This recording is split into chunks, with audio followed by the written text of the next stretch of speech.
put the whole thing in. So other people that are joining will see it as well. Hello, participants. We see lots of people filing into the room now. Welcome.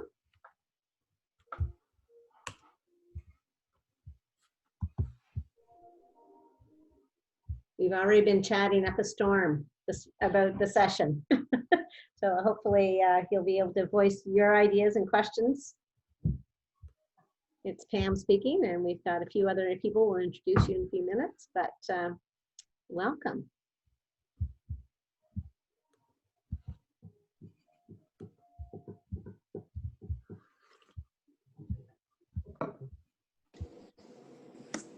You want to get started, Pam? It's 11 o'clock. Sure, it's a high noon at 11. So welcome everybody, it's Pam, one of your welcoming committee for Stuart Shanker earlier this morning, and Denise along with me. Good morning, everyone. It's great to have you back with us. I'm also here joined by Kelly Carter. We'll go to you next, Kelly. Hello, everyone. Kelly is a French immersion FDK teacher at McNaughton. Yes. And we also have Tracy Clark here with us. Hi, everyone. Also French immersion at McNaughton, but from the ECE side of things. And Carrie Miller is also with us today. Oh, your phone's muted, my friend. Let's see if we can unmute you. Carrie's, we're complaining about her sound, so we had her dial in on 2 devices. So those of you talking want to know more about stressors, she's probably got a lot right now. Yeah, no. Try *6, Carrie. Let me just, that's no good. You know what? I'm going to go up here just a second. I'm going to find you in my list. Okay. You know what? You're in this other list, so just give me 1 second. Yeah, so we'll come back to her. Sure. Carrie. So these Connect sessions, they're pretty informal. We'd just like to know your thoughts, or like to know if you have any questions, any concerns, anything you want to bring up about something that you heard, an idea that resonated with you when you were listening to the presentation, anything you think you can bring back to your classroom.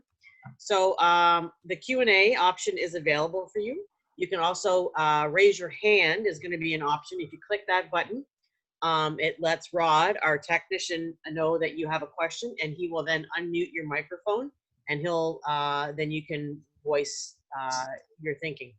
So if anyone cares to share in there, you have to come on. Pam, you're going to have to monitor that, I'm afraid, because I can't switch. Yeah, I'll work on that. Okay, perfect. There's a lot. You're doing the screen. I'll monitor the question and chat. Okay, so I think perfect. if you want to talk, though, it's in your participant button.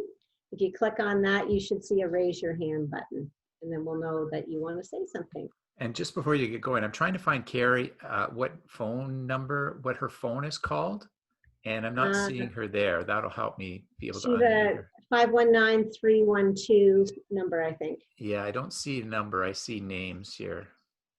Carrie Miller. My phone disconnected because I don't get great reception. Okay. Inside my house. Well, try the mic as best you can then. Just try and speak up, okay? Is that better? Yes, we're hearing you a little bit. We'll just be attentive to you. Sure. So Laura has typed in the Q&A that she has a comment. So I think, Laura, if you click the raise your hand button, then your microphone can get unmuted and you can for sure join the conversation. Can you hear me? Yeah. Hi, Laura. How are you? Yeah, I really enjoyed his talk. I thought it was really informative. I mean, it was a lot of information, but I mean, I'm all about this stuff. I love it. And I think that we need knowledge in order to, you know, put practice in place in our classrooms. But one good takeaway that I kind of got is that students will really read our energy. When he was talking about that interconnection, I find that, you know, a lot of times energy is pretty powerful. And, you know, when we're stressed out and we're talking a mile a minute and, you know, that energy just, you know, goes into our students and then we, you know, we kind of ruin it a bit. So I like that takeaway. I think that we need to remember that and be mindful and have that conscious awareness of what we're bringing to the table. That's really important for sure. Yeah, yesterday we listened to Laurie Santos, who does the Happiness Lab it's her podcast.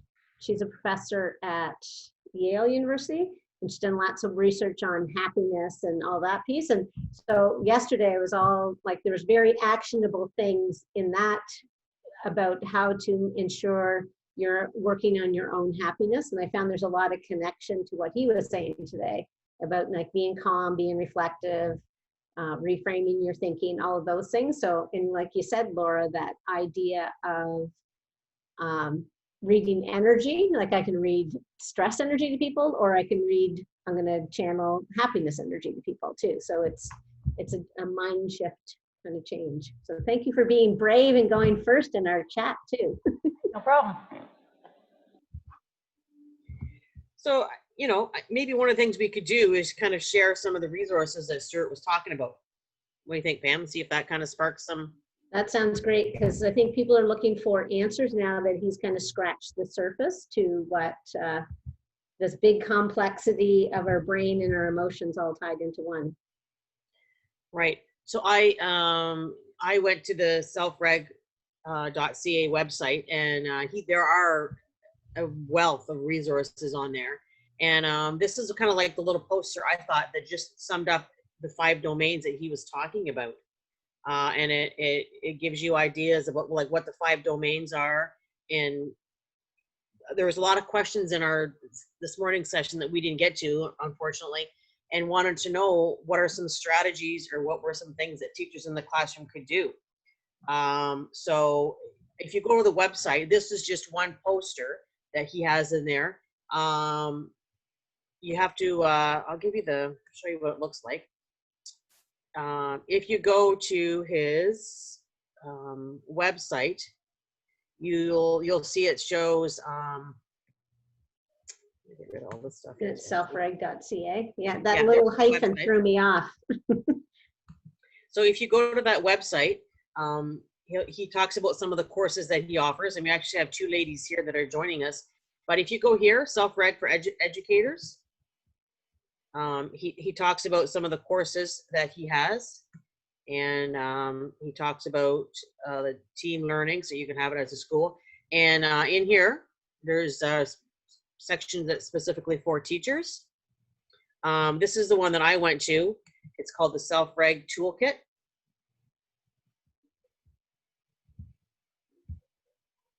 And in here, he shares a whole bunch of ideas, resources, how to apply it to your classroom. This one was really helpful, I found.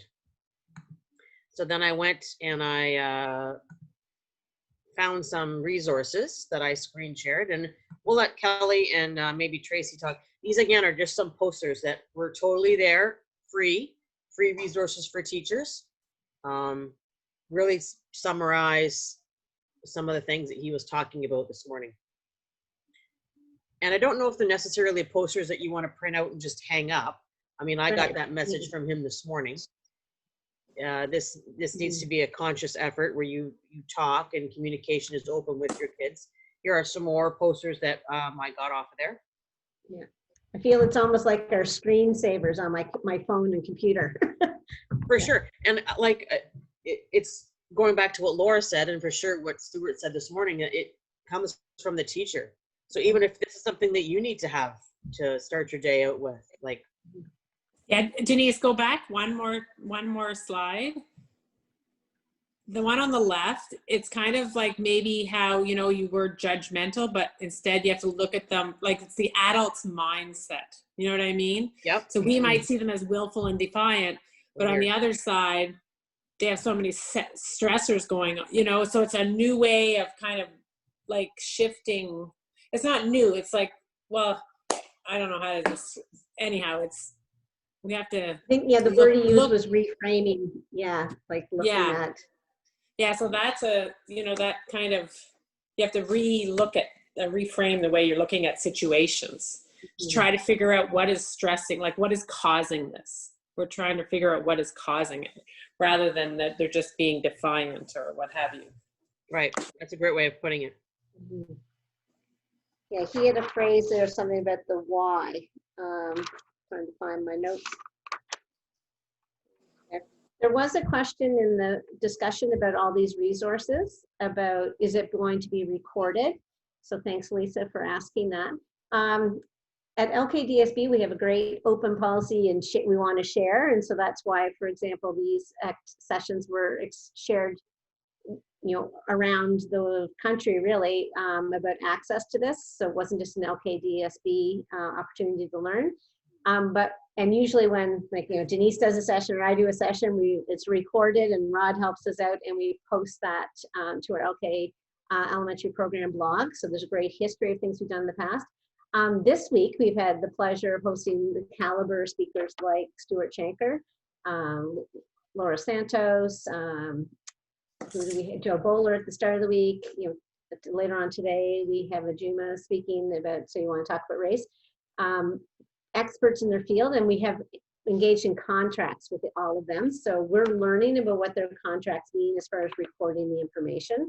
So what we will share, what we're allowed to share via contract, we will share, is what kind of the message is. And that sharing may include just some locally, so just if a principal wants access or something, it might be okay to use with their staff, or maybe it's going to be shared wide. So we're still learning about that. Right.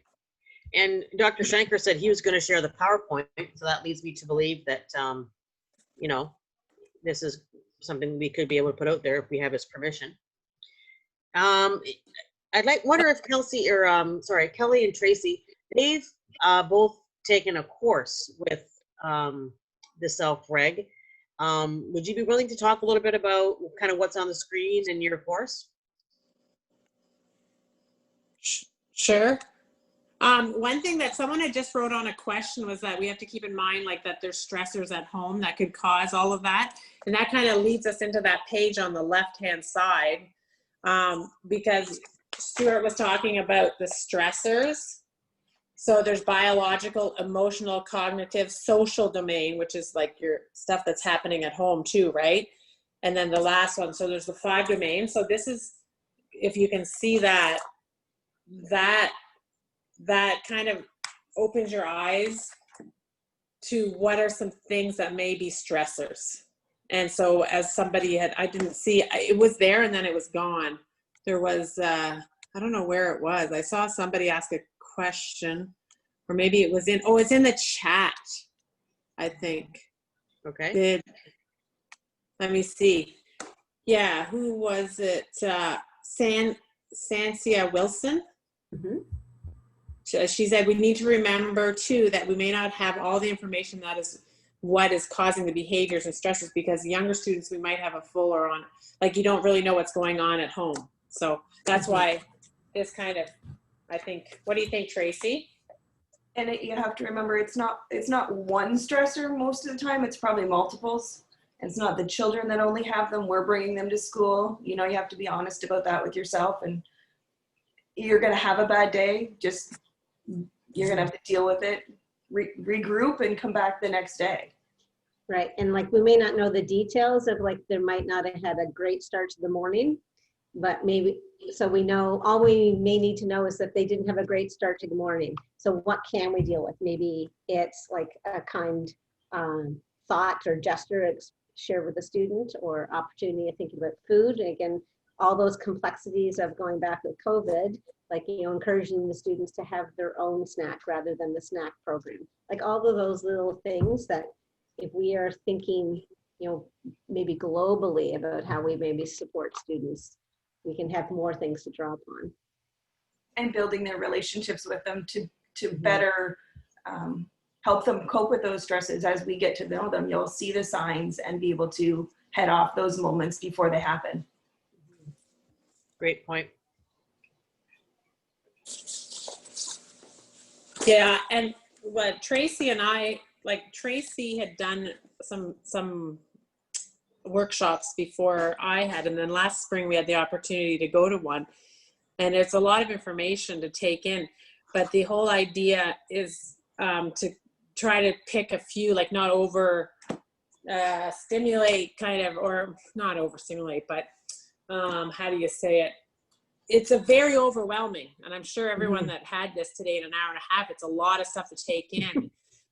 But, you know, kind of taking some strategies as far as creating opportunities for children to be able, like, we need to listen. So we need to be able to, you know, simplify like how we talk and try to attune ourselves to their emotions and listen to the kids. Yeah, and that's actually on the right-hand side.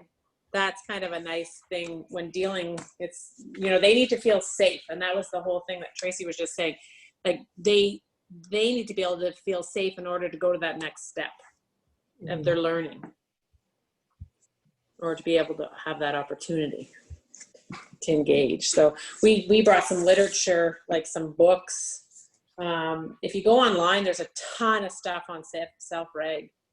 And like we started doing different things with yoga or meditation and, you know, all that kind of stuff during times that you found, like after a transition, some kids are totally stressed out. So if we can kind of do, remember Stuart talked about the exercise thing. If we can do some form of fun exercise, that just de-stresses them, you know. Anyhow. Can you show the book that you had, Kelly, the Cookie Monster one, or? This is the Color Monster. Oh, the Color Monster, yeah. And then I have two others. One of them, they're at, I'd be happy to share and put it on this slide. They're at school because I have them ready for the start of the year, but it's the breathing monster. So he breathes different color breaths depending on how he's feeling. And then there's also, like, I have some little cue cards that you can just pull out, and it's divided into different types of, if you want the kids to get excited, or if you think maybe we need to chill a little, or, you know what I mean, to feel safe, or, but there are a lot of different resources available to us. But I know Where did you get these books from, Kelly? Online. Online, and actually at Michael's, Coles. oh, what's the bookstore? The big bookstore. Indigo. Chapters? Yeah. Chapters. Yeah. After the workshop, I was so excited that I wanted to see our principal, and I think then she talked to Mary Lynn, because I was like, this is just fantastic. And on my way home, I went there, and as I said, I bought a few things. But we could share things, you know, quite easily, and in a classroom have like a self-reg zone, and like them just understanding the colors. And I don't know if you want me to, are there lots of, if there are questions, or I can just talk. Lisa's willing to go off mic, and share something. But I just thinking back to our learning when we started with online learning back in the spring. Like, we learned a lot about how to find great stories on, say, YouTube, and have them as read alouds. So, you know, if we're not able to physically get them to our classroom, there's lots of resources online to share those stories there. But Laura, would you like to say hello, or? Lisa, hi everybody. I just had a thought, and Kelly, you just made me think of it again, but during Stuart's talk, I was thinking a lot about how to, like, good stress and bad stress, right? So even if it's good stress, it still can be stress for kiddos. And so I was thinking about, like, the first day of school, right? So my tendency is to be pretty, you know, excitable, and lots of, like, you know, music and lots of excitement around the first day of school. And I'm thinking that we may want to tweak that a little bit, because you know, kids are going to be coming in a little with, you know, a more heightened stress level to begin with. And so I'm thinking that I'm going to tone myself down, number one, but also just some of the kind of big, exciting things that we were thinking about. Maybe we need to take a step back and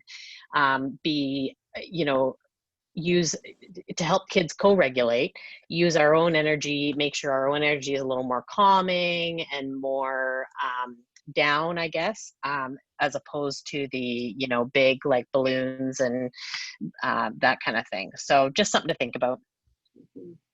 Thank you. Great points.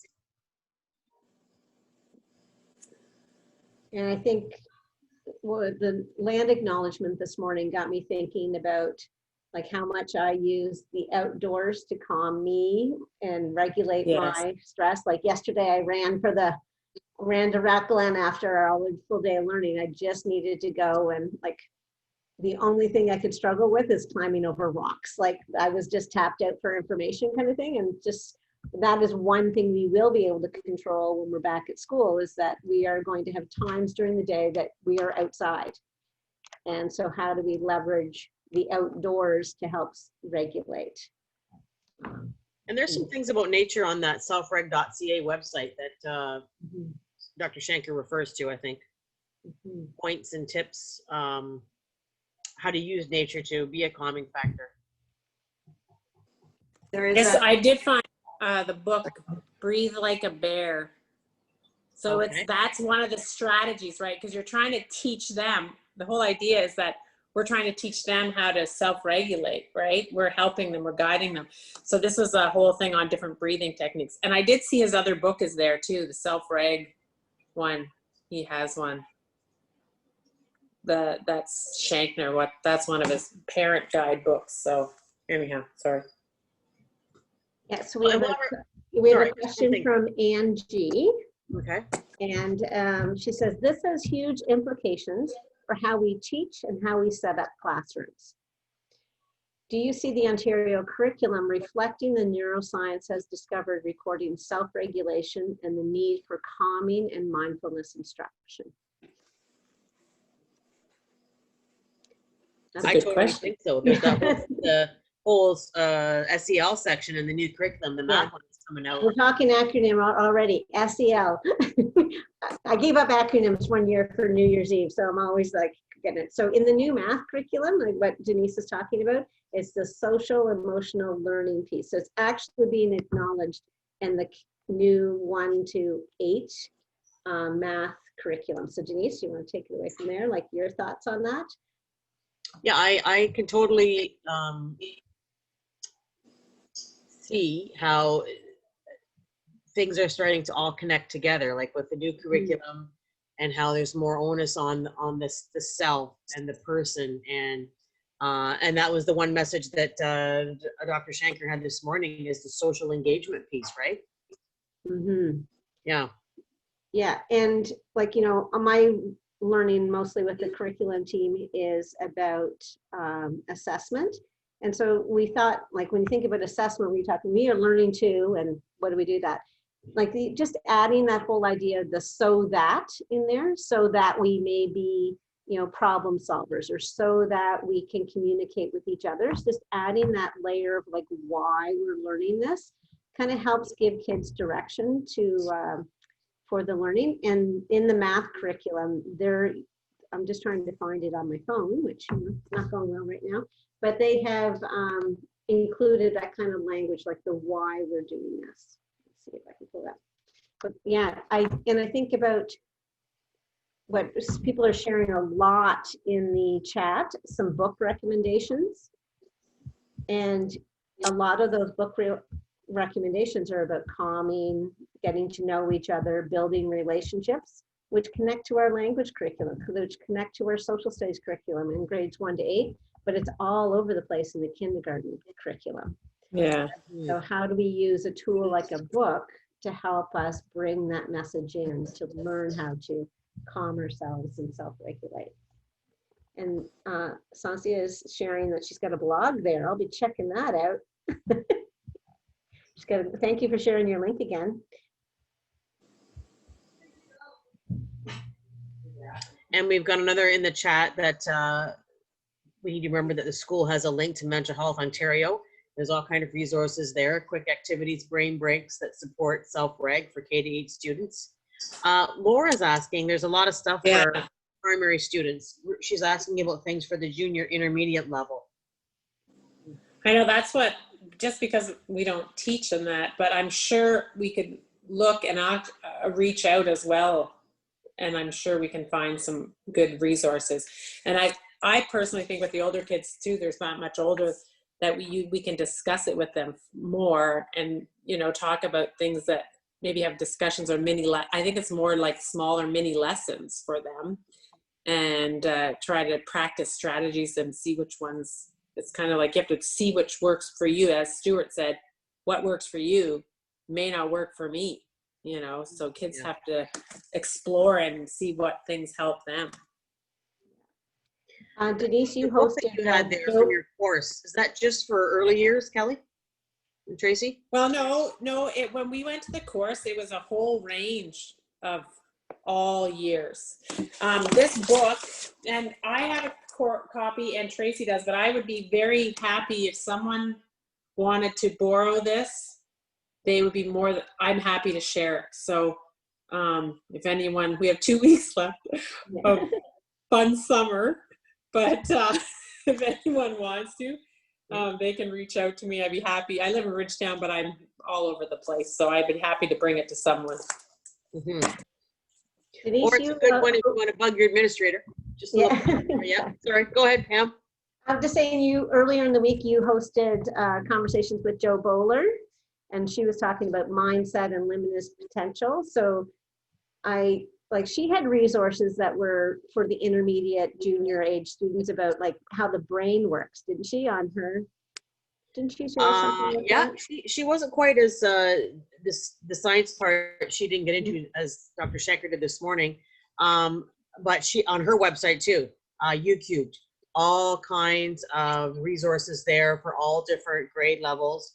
And you know, it's not just math. There's a section that she does have for like a social well-being, or I forget what the word was that she used to call it, but it was a collaboration. She calls it collaboration, right? And that's kind of a message that I've been getting from a lot of the presentations I've watched this week is the social part, which, you know, is tough because of where we're at now, but there's ways around it. And, you know, like routines or protocols can help us too. Hi, Carrie. That, you know, like how do you enter and welcome students into your classroom? Right. Like your personality shines through, your calming nature can shine through, like all of those pieces, just daily ways we start our day, or how do we make those transitions? Those can be stressors or they can be calmers too. So how do we go about doing all of that? Someone earlier on in the chat made a comparison, I can't remember who it was, to what we're talking about with Dr. Shanker and the zones of regulation. Can you see a connection there, Carrie or Tracy or Kelly?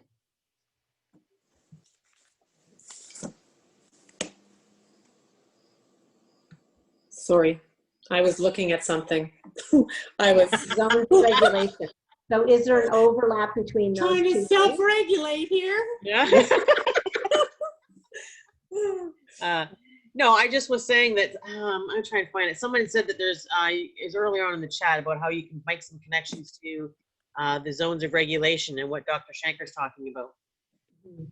You were talking about like when you read the stories and the kid, the poster with the red or the green or the yellow. Oh yeah, they're just for Karis. Yeah, just a reminder, zones of regulation is available in all schools, she believes. And sounds like a great tie into that color monster. Right. Mm-hmm. And I did notice also Lisa shared a book that is good for junior intermediate. And I saw that Laura said many other older kids find it like it's a kind of a silly thing. And it's kind of like we have to start with them young and try to keep evolving and growing and just, you know, trying to find things that maybe make them tick to try to connect with them that way, you know. I don't know. But anyhow, Lisa did have some things to share. Does everyone see that chat? If you just click on chat, you can see. So everyone that's in the class will see that. Okay, because Lisa has some books that she shared there. And another one for kids up to grade 12, so. Yeah. Anyhow. And there is so much information out there. There really is. It's just the tip of the iceberg, really. And once you get going and looking, and there's so many things. So, you know, from there I ended up with the colors and, you know, it all interconnects. It's just trying to do things, take little baby steps to get it going. I think also too about this whole piece, there's the whole idea of like a loss or a change to it, but how we regularly run our classroom. Like, I'm hearing from my friends that, there's a worry, but it's also a loss of like all the things that you normally want to do with kids. And Carrie, you and I were talking a lot about like how as a kindergarten teacher, you use touch a lot, like to comfort, like welcome if a kid needs a hug, and like how that's going to change. We can't hear you very well. Can you, we're not hearing Carrie. He spoke about how it's important to not just your facial expression, but your touch in comforting them. So that's definitely something I'm going to struggle with this year. Like how are we going to do that? And even the fact that he said that it's necessary. So is the need for it going to outweigh the fear or the negative possibilities of transferring a disease? Is that like, is the need for that touch going to outweigh those? That's something I'm really going to struggle with, that I'm struggling with right now. Thank you so much for sharing. Mm-hmm. Those are great points too. Mm-hmm. And I like how folks were saying that, Sensia said that it's been in FDK, it now needs to move to primary. Like we need to keep this going so that it becomes natural and not a silly thing for students when they get to junior and intermediate grades. Mm-hmm. Can I interrupt for a second? Can you hear me? Yep, go ahead. Okay. Yeah, I just, something came up a moment ago. I think for teachers, oftentimes we talk about, explicitly, sharing a book or talking about a specific idea.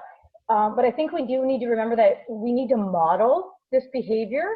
And I find that our generation, we ourselves didn't really learn how to be vulnerable. And we didn't learn how to say, I made a mistake and I don't know. And so I think for us as the adults in the room, we need to be modeling this more often and showing kids that it's okay to not feel okay. Mm-hmm.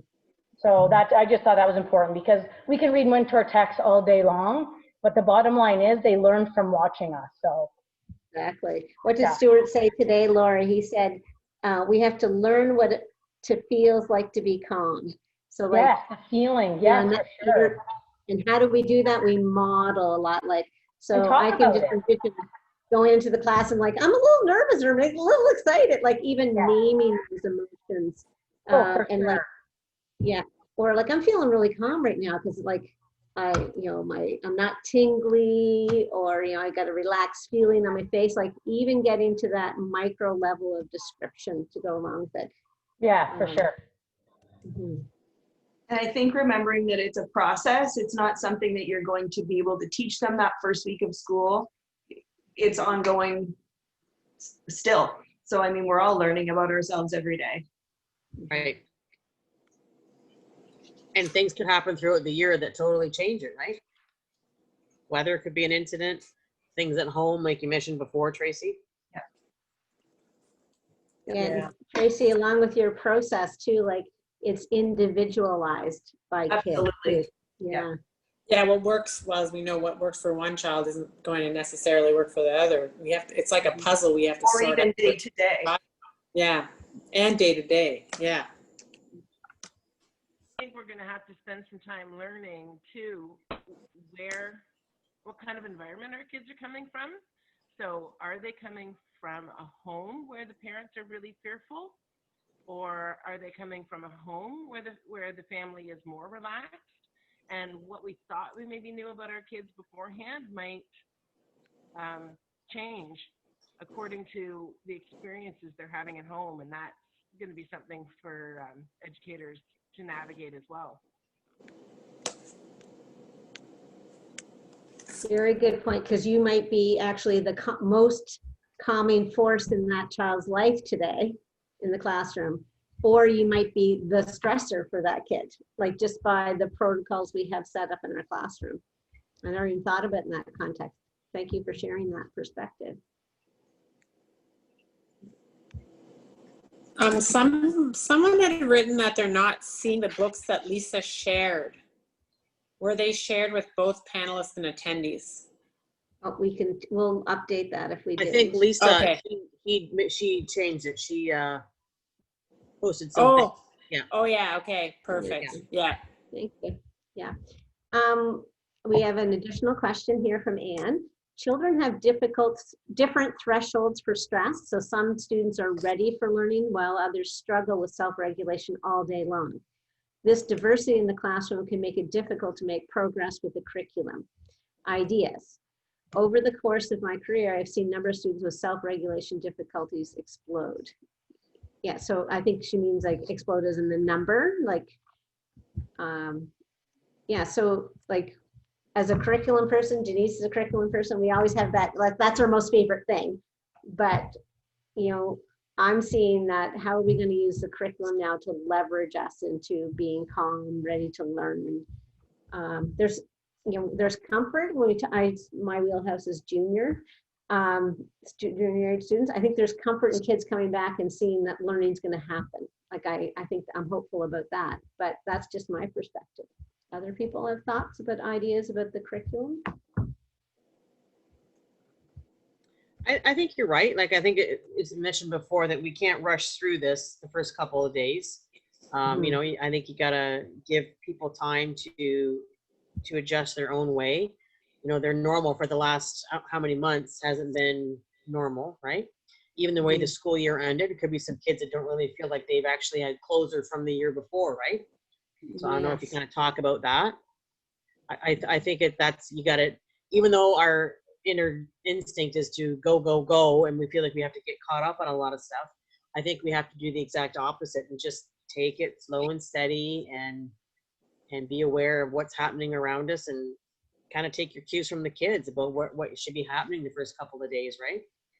Yeah. See people talk about priority shift, being calm, growth mindset being the place to start with and build that trusting relationship, because it's going to pay off for sure. I think we're going to be able to check off a lot of health expectations early on, just saying. Tracy, you're going to add something there? I was, but I probably lost it now. I think one of the things that I learned through doing some of this work with Stuart and his courses is they talk about gifting your calm, which I thought was a really neat way to think about it. If you come in and you're calm and gentle and doing all of those self-reg things for yourself, it kind of gifts it over to those kids. And if you can teach them what calm, or sorry, gift it to them, what calm looks like, then that's just something they're going to carry and know how to do. That's a good point.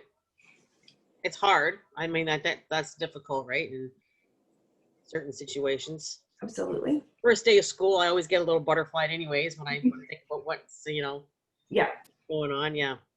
It's the big picture. It's not the first week thing. And I'm not talking about doing it as you go in, but it's just that whole, if you can build that over I luckily have 2 years in FDK, but it takes us 2 years to get to that end goal. Chris has put in the comment about, I lost it there, but just about the whole idea of choice is an important part with the self-regulation. But Chris has suggested here, like choice in the curriculum, like getting student voice going into what they're going to be learning on will probably help regulate our classrooms a lot too. Point. Yeah, and Megan has brought up about like the oral communication expectations. We were thinking about that curriculum piece. That's going to be a piece that we could leverage to promote relationship building and well-being. So we, all those things we may not think we're doing curriculum, absolutely can find a place to get in, build in there.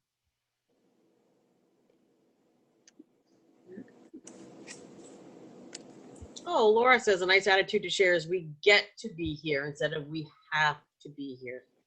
So true. Yeah. To be back at school. Yeah. Excellent point.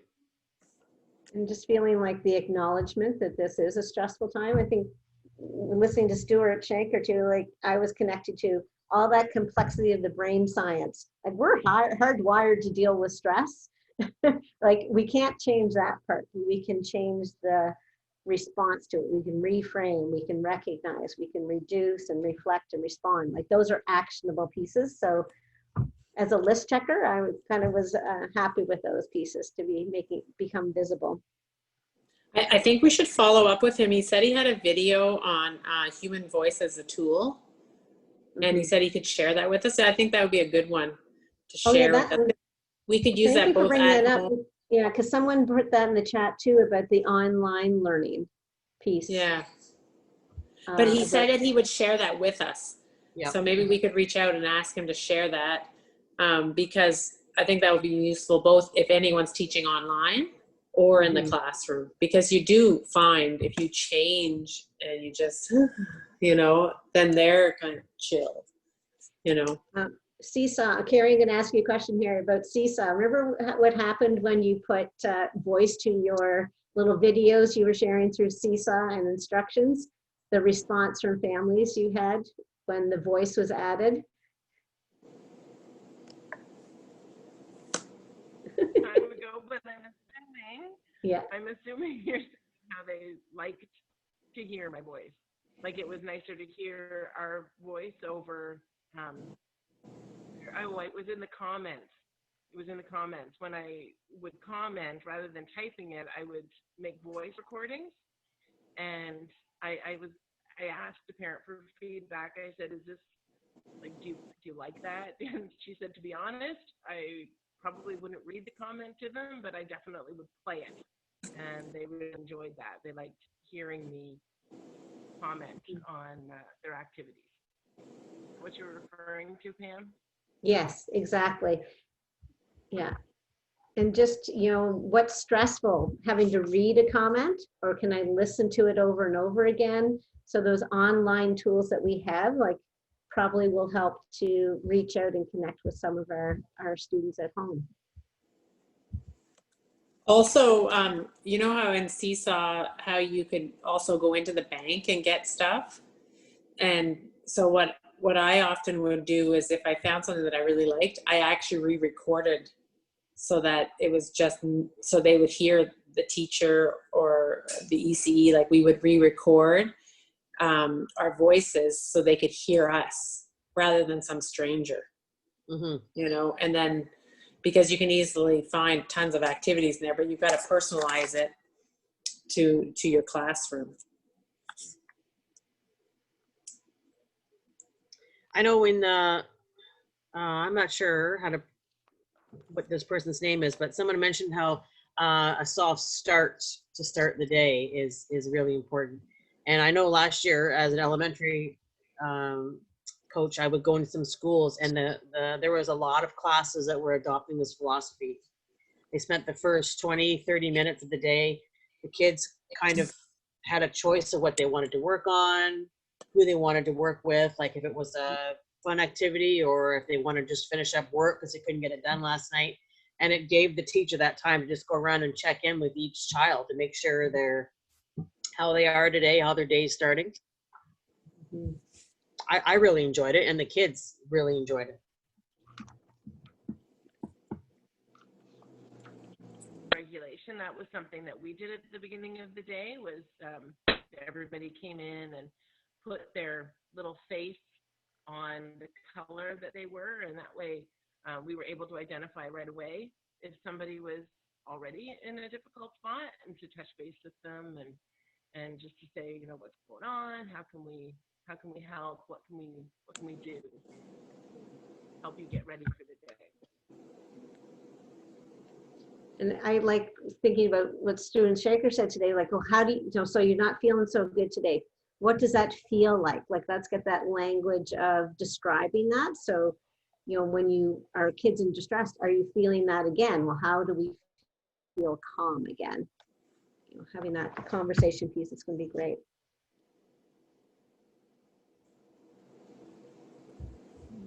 So I know that Stephanie, I think, already reached out to Kelly and asked if she could borrow her Yeah. book. Yeah. Stephanie who? That's what I was just, it only says Stephanie. So do we know Stephanie, if you could just give me, perfect. Oh, All Stephanie right. Hines, there she is. Then I will reach out. And in that book, there's also, it gives you a ton of ideas of maybe what are some things that would help you self-regulate. Like they give you a bunch of ideas, because maybe some people get stressed over thinking, okay, what helps me relax? You know what I mean? And it creates anxiety. And this kind of gives you some ideas to de-stress. And then, but you have to figure out for yourself, right? What helps you, and whatever helps you will then help others, because you're kind of calm, you know? Mm-hmm. So Davison, would you like to go on speaker and chat away with us? Thanks, Pam. I'm just kind of springboarding off what Carrie was saying. Can you hear me? Yes, loud and clear. Okay. So Carrie was talking about first thing in the morning, touching base, and how important it is to really know that the students' buckets can be full before they even arrive. We've all seen that. Something that through my own research with self-regulation and circles of security and finding balance, I implemented in my room, because this is about sharing tools and what can we try that we haven't tried yet or learn something new. I had what I originally called a cozy corner. And so I told the students why I wanted to bring it in, but I wanted them to own it.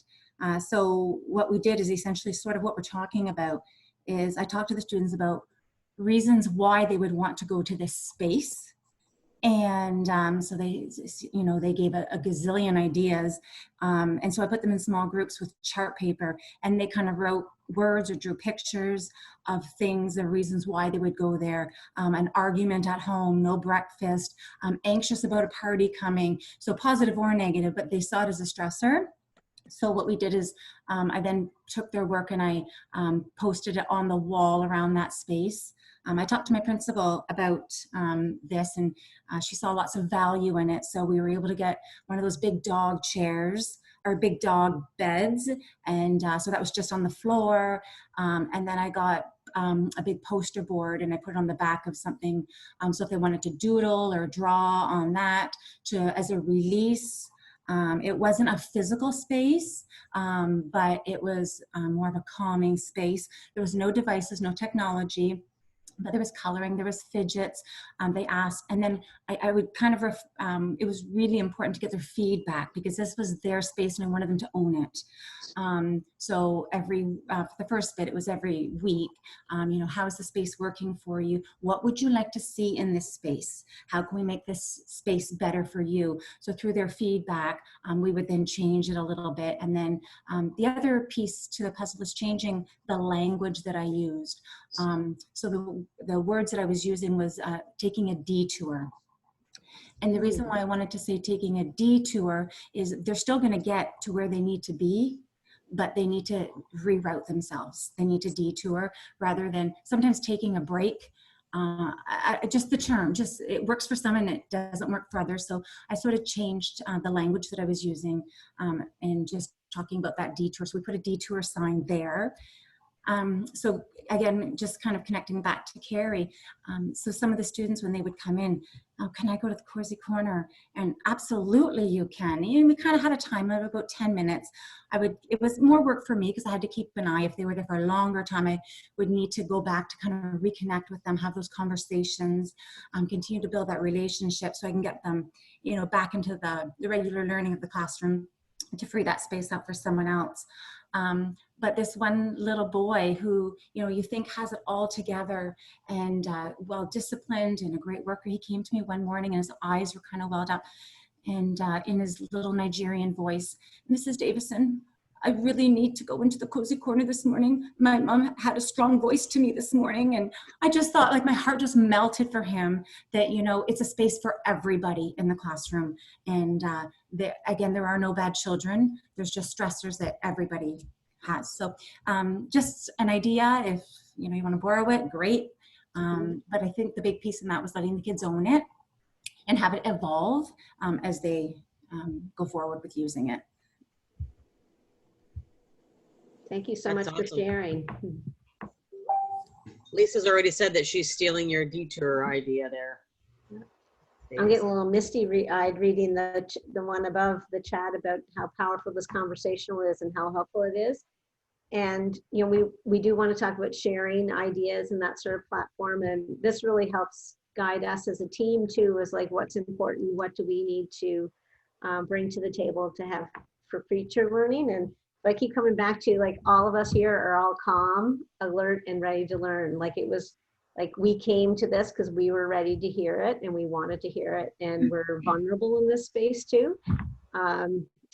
You know, so again, like that whole mass message piece, like, you know, I think we have to take that into our own self too. Like, what are we ready to receive and take a detour and do? I love that too. I'll be Yeah. I think it's time we maybe ended our little session here, Pam. What do you think? I'm gonna need a nap before I I know. So you have all kinds of places to go. There's some books that were mentioned by Stuart Shanker. There's some reload books that some of the folks shared today. There's the website, selfreg.ca. There's just your group of networking friends. I mean, anybody on here, you email us. We'll try and help you out if we can. They're also on Instagram. If you have Instagram, you can follow them on there. They have a site. They probably do on Twitter too, but I don't do. But anyhow, yeah.